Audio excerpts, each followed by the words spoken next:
camping deep in the forest. A woman unexpectedly discovered a massive house hidden amidst the dense undergrowth. Both delighted and surprised, she hurried over to knock on the door, hoping to find help, but after waiting for a long time, no one answered. So she walked around to the back door and gently turned the handle. To her surprise, the door was open. Little did she know at that moment that her chance discovery would unveil a secret that had been hidden within this house for many years. Helen cautiously stepped inside and found the place to be eerie, but thinking of her injured father who needed help, she decisively picked up the phone nearby to call the police. She discovered the receiver seemed to have been deliberately broken. Just as she was about to put the phone down in confusion, she suddenly heard a noise coming from upstairs. Helen cautiously went upstairs to investigate and found a locked room. She carefully pushed open the wooden door and saw a boy locked inside. Please help me. Where's my sister? Where's my sister? Where's my sister? Where's my sister?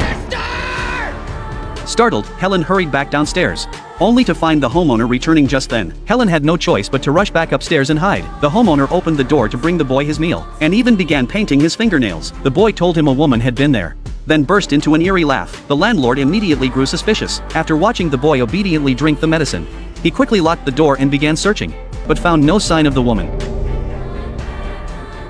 Realizing that the boy's confinement had been exposed, he took the hidden microphone from the doorframe and called the mysterious person. Then, he grabbed a shotgun and went out in pursuit. However, he never imagined that Helen was still hiding inside the house, hearing every word of their conversation clearly. Once the homeowner had completely left, she found the boy again to ask about the situation. The boy said he had been locked up there since childhood and begged Helen to rescue him. But after hearing this, Helen did not choose to rescue the boy immediately. She sensed that the homeowner had gone out to look for her, thinking of how dangerous the situation was for the father and daughter.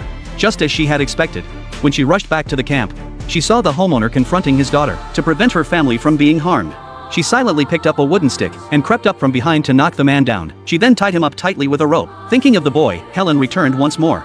But by then, after drinking the homeowner's potion, the boy's mind had grown hazy. Helen had no choice but to untie him first. Unexpectedly, the boy suddenly became extremely violent, shoving Helen against the wall and knocking her unconscious. He then quickly ran out of the house and vanished into the dense forest. The boy threw the homeowner into the middle of the water. He didn't hesitate for a moment. It was clear the boy hated him to the core. Lisa, standing nearby, watched in utter shock. Lisa quickly ran to the RV and locked the doors tightly. The boy begged the girl to open the door, but Lisa had seen the boy in a frenzy before. She would never open the door. She had thought the boy had left, but just as she let her guard down, a sudden cracking sound echoed through the air.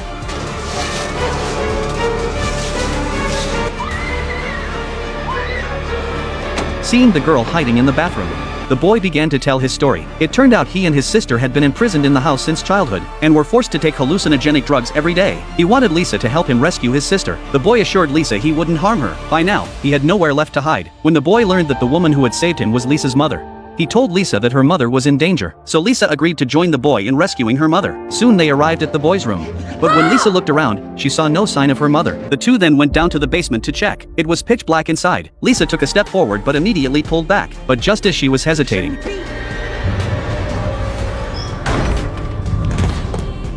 Helen, who had been knocked unconscious, woke up again. She realized she had been tied to the bed. A strange woman appeared beside her. She claimed to be the boy's mother. After learning that her husband had been murdered, she said she would make the family pay the price. She then drove away from the house. Helen struggled desperately to break free from the ropes, and finally managed to cut through the leather straps. After a thorough search, they finally found her daughter in the basement. But strangely, there was also a little girl beside her.